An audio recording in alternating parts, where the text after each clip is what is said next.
A Inglaterra foi profundamente marcada pela história de reformadores e avivalistas. Muitos contribuíram para que o continente europeu voltasse de novo ao simples evangelho, mas apenas um foi considerado o príncipe dos pregadores. Se tu estás dentro do protestantismo, então tu sabes de quem eu estou a falar, mas caso não estejas, então eu apresento-te Charles Spurgeon. Foi o homem que marcou a Inglaterra no século XIX por pregar com fervor os seus sermões e conduzir muitos à salvação em Cristo. Mas, para além de tudo isto, era também um excelente escritor, ao ponto de dizerem que escrevia com a mesma maestria com que pregava. Mas para falar mais acerca deste homem, que até hoje inspira pessoas, que é o meu caso, eu vou conversar com Armando Marcos, que é fundador, diretor e editor do projeto Spurgeon e do projeto Castelo Forte. E eu sou Ana Margarida e começa agora mais um Entre Linhas.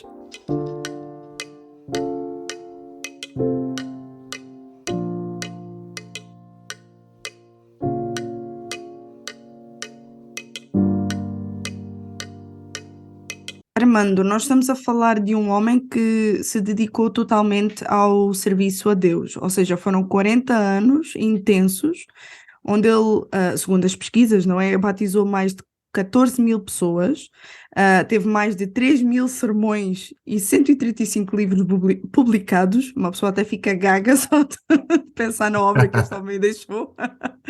Coordenou igrejas, escolas, orfanatos, seminários, escolas de pastores, editoras também. Basicamente era um homem que não... basicamente não é assim tão básico, não é? Um homem que não media esforços. Mas a história dele com Deus começa desde muito cedo. Será que o Armando nos poderia falar um pouquinho acerca disso? Sim, claro. A história do Spurgeon com Deus realmente começa desde muito pequeno, muito cedo. Desde do início, ele já vivia num ambiente muito religioso, por assim dizer. Ele nasceu numa família de pais e avós puritanos de linha congregacional, então ele teve muita influência de autores como John Bunyan. Ele leu O Peregrino muito cedo, do John Bunyan, e leria o Peregrino durante muitos anos, várias vezes. Ele teve contato com as escrituras desde muito pequeno, na casa do avô e depois adiante. E o processo de conversão dele foi um processo longo, que Hum. começou bem, ah, quando ele era bem jovem. Ele se converteu quando tinha 15 anos, numa Uhum. igreja metodista primitiva, e depois disso ele continuou a jornada dele espiritual, entendendo que ele deveria ser um batista.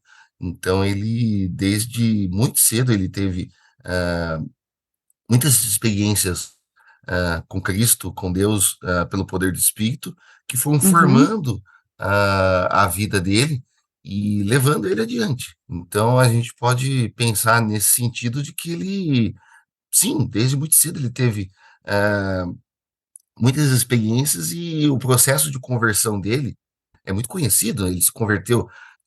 A história nos marca, as biografias de Spurgeon nos marca que ele se converteu no dia 6 de janeiro de 1850, quando ele ia para uma igreja buscar o Senhor. Ele já passava alguns anos nesse processo de conversão, vamos dizer assim, e ele Uhum. foi para uma igreja metodista na qual ele ouviu a palavra do Senhor em Isaías, na qual o pregador, que era um leigo, ele chega lá e prega numa pequena capela metodista para pouquíssimas pessoas num dia de tempestade de neve, e ele fala para que olhassem para Cristo. Ah, e o jovem que estava procurando uma igreja, ele entrou naquele lugar, Uhum. no meio da nevasca, ouviu o pregador, olhou para Cristo e foi salvo num instante. Então, esse foi o começo da vida espiritual dele, que, para olhos humanos, seria muito simples, mas a gente vê o resultado do ministério do Spurgeon, e a gente vê que Deus realmente trabalhou por meio dele. Fantástico, e é bem notório, tanto que notava-se muito que era um homem muito consciente do seu serviço. uma vez que se converte, uma vez que tem aquela sua jornada de conhecer a Deus e finalmente começa o seu ministério, ele era um homem muito consciente do serviço que tinha e daí a sua dedicação e responsabilidade. Há também pesquisas que apontam que ele lia pelo menos cerca de 6 livros teológicos por semana, e ainda tinha o seu tempo muito marcado por oração. Armando, pensa que nos falta isso hoje em dia? Parece que já não há mais homens e mulheres assim. Ou será que nós não ouvimos falar deles? Olha, certamente nós não ouvimos falar tanto deles, mas ainda acredito que existe sim. E na verdade cada um pode ser um pouquinho como Spurgeon foi. Uhum, Realmente Spurgeon foi um prodígio, se você for pensar, hã, que ele é eu lembro de John Piper, ele comenta que Spurgeon é como se fosse uma montanha no meio do vale. Ele aparece muito para nós, né, por conta desse trabalho todo, de tudo que ele empenhou pela fé. Mas, de certa forma, todo cristão ele pode se empenhar também, nas atividades e nos exercícios espirituais, para ser como Cristo vendo uhum, o exemplo de Spurgeon. Mas eu acho que a gente não pode olhar para Spurgeon e nos desanimar. A gente tem que olhar para Spurgeon e ver ele como um exemplo para nós. Então, nesse sentido, podemos usá-lo como exemplo, vê-lo como exemplo para chegar a Cristo. De fato, a obra de Spurgeon e o trabalho que ele realizou é bastante amplo e realmente existem, né, as pessoas comentam, as biografias do Spurgeon fala que ele atuava bastante e que ele uhum. lia muitos livros, e ele atuava muito como oração, na verdade a oração para ele, da igreja dele, né, também foi essencial, ele considerava que o trabalho dele, o trabalho que ele desenvolvia no tabernáculo metropolitano, ele era baseado na oração de Deus constantemente, pelos ministérios dele. Então acredito que sim, a gente pode, usar e ver Spurgeon, como um incentivo para que nós possamos continuamente, buscar no Senhor e com a ajuda do Espírito Santo, pela obra do Espírito Santo, essas capacidades de ter Uhum. essas disciplinas espirituais. Muito bem explicado. E eu também considero importante o facto de falarmos sobre algo que acompanhou a vida de Spurgeon, que de certa forma nunca teve poder para o paralisar, que foi a depressão. Inclusive, há até um livro Sim. publicado pela editora Fiel, escrito por Zach Eswin, se eu não estou em erro, que tem por título A Depressão de Spurgeon. E de facto é que nós podemos encontrar nos seus sermões ele a falar abertamente sobre esta doença, que na altura até era conhecida como melancolia, e inclusive nos seus sermões ele incentivava os ouvintes a escolherem sempre continuar e optarem pela vida. O que é que o Armando pensa que levou Spurgeon a nunca se render à depressão, mesmo tendo lidado com ela até o fim dos seus dias? Olha, eu penso que, quando a gente pensa que o Spurgeon, ele passou por esse processo todo, pode ver um pouquinho como ele começou a encarar isso tudo. As biografias do Spurgeon comentam e relatam de que esse processo na vida do Spurgeon, ele vinha desde muito cedo por conta do próprio temperamento do Spurgeon, mas que ele desemboca, que ele explode quando há o evento do grande desastre do Uhum, Music Hall, quando o Spurgeon vai pregar para uma grande congregação num teatro de Londres, ele iria pregar para mais de 12.000 pessoas, e acontece um desastre. Alguns baderneiros chegam lá e falam que está pegando fogo no lugar, há uma a dispersão da multidão, várias pessoas começam a correr desenfreadamente e morre 7 pessoas num culto do Spurgeon. Então eles têm um choque muito grande. Ele fica semanas, sem poder nem, pregar, fica dias sem poder levantar da cama. E aí a gente vê que, nessa ocasião, que é muito marcante, ele recorre, para a leitura da Bíblia, então, e aí já respondendo a sua pergunta, ele uhum, tem esse processo de sempre estar, se voltando para a palavra de Deus, de não ceder à tentação de ficar longe dela, que seria muito fácil num processo de depressão, ele se voltar para si mesmo. Então, desde que ele se converte, e desde antes da sua conversão, ele percebia que ele já tinha uma tendência de se voltar para si mesmo e para a incredulidade, para tentar resolver alguma coisa que ele não vai conseguir. Então, ele sempre se volta para Cristo desde o comecinho da vida espiritual dele. Então, eu acho que isso, e por meio da palavra, então eu acho que isso é Uhum, uma resposta. A obra de Cristo trabalhando nele uhum, faz com que ele tenha recurso para não se afundar nessa depressão, de que não deixa de ser mais um dos aspectos da depravação nas nossas vidas, do pecado em nós, uhum, que ele atua de formas diferentes em pessoas diferentes. Mas você só vai solucionar esse tipo de tentação, esse tipo de dificuldade, acreditando, crendo no poder de Cristo em nós. E a vida de Cristo, o sacrifício de Cristo, o poder do Espírito Santo atuando na vida do cristão, ele vai dar capacidade para que o crente consiga vencer isso. No caso do Spurgeon, a gente tem, por ser um crente tão notório, fica mais uhum, evidente como que Cristo foi trabalhando nele, e ele foi percebendo o trabalho de Cristo nele também, por meio da leitura da palavra. Então, isso para nós fica mais evidente. Mas eu acredito que se cada cristão buscar o Senhor e buscar realmente o poder de Cristo, a vida de Cristo, o poder de Deus, pelo poder do Espírito Santo, renovando o homem espiritual em nós, no processo de santificação, acredito que o exemplo e a vida uhum. de Spurgeon, como ele não caiu, pode ser importante para nós.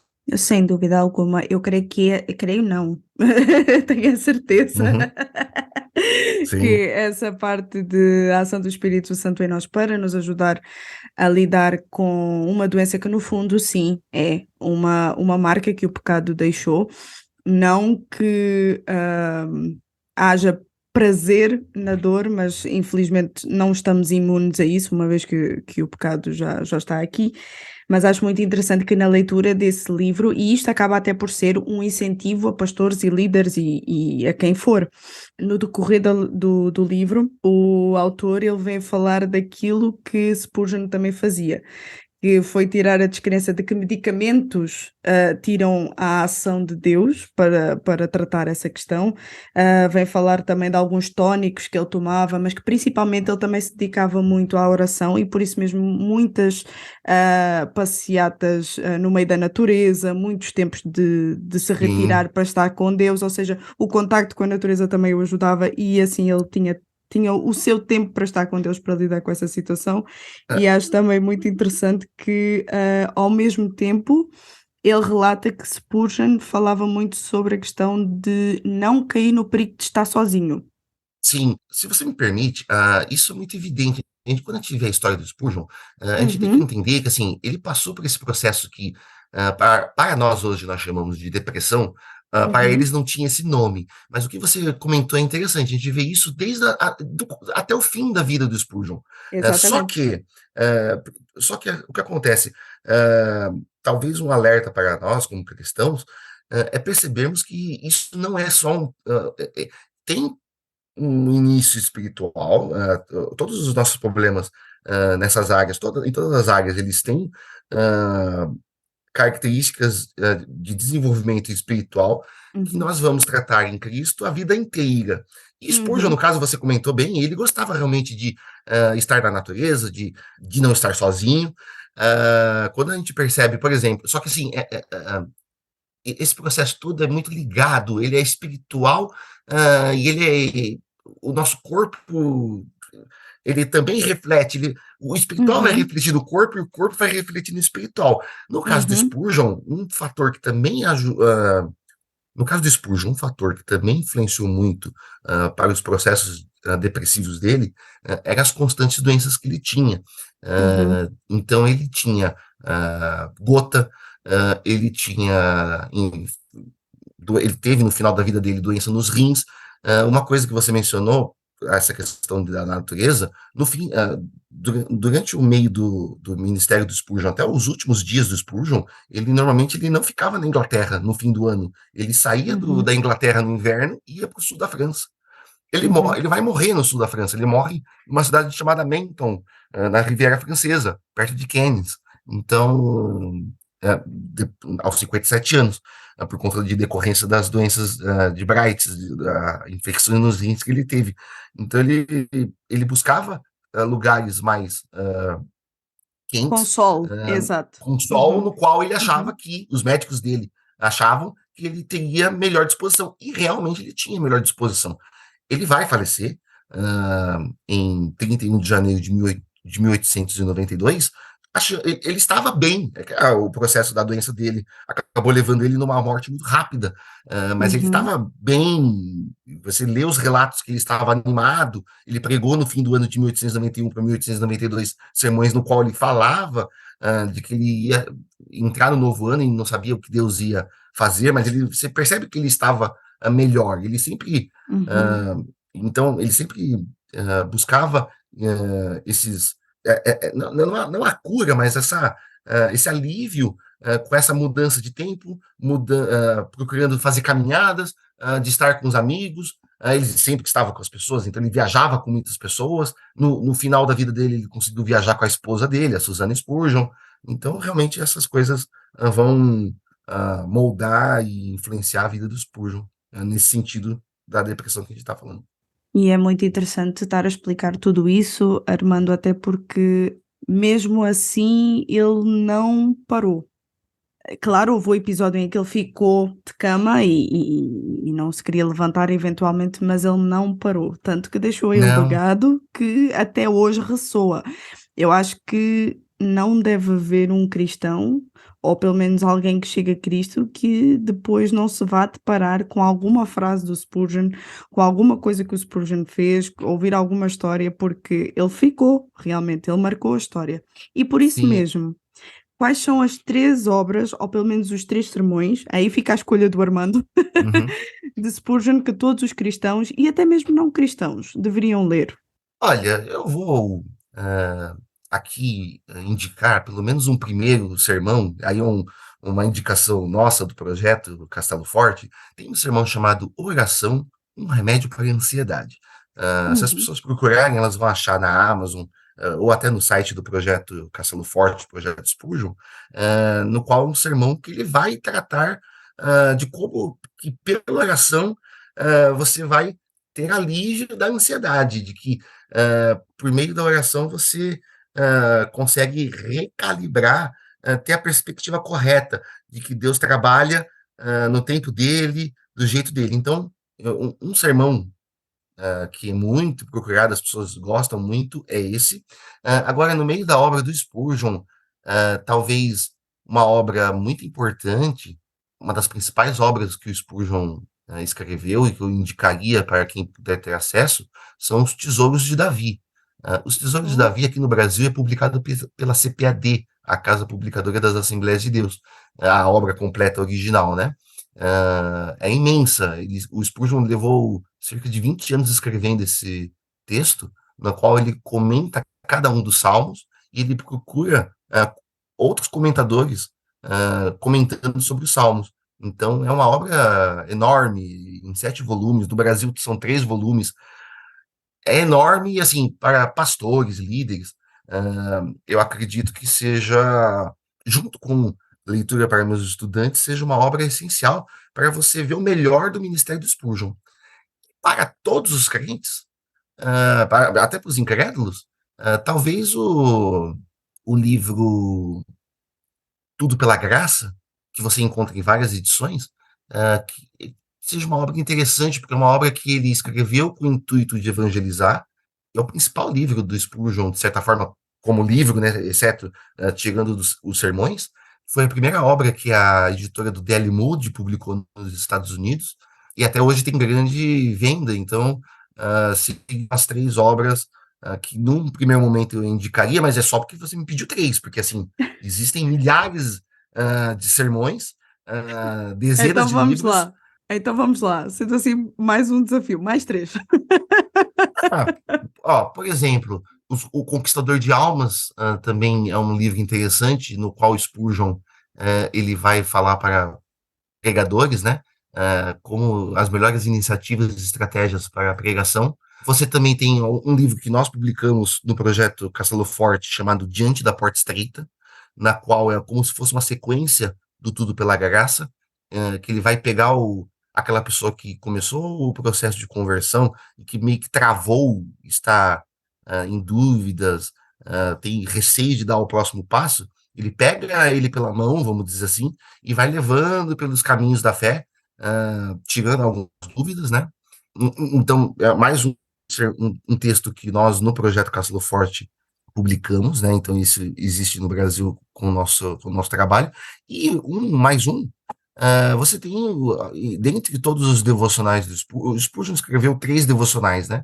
O Dia a Dia, o Noite a Noite e o Talão de Cheque do Banco da Fé. Esse último, o Talão de Cheque do Banco da Fé, ele escreveu no final da vida dele, quando, uma das últimas viagens que ele fez para o sul da França, e ele brinca, né, com essa questão, né, de que as promessas de Deus seriam como cheques que você vai no banco da fé e você pode resgatar. Então, você lê cada dia uma devocional que é cheque é uma coisa meio antiga, né?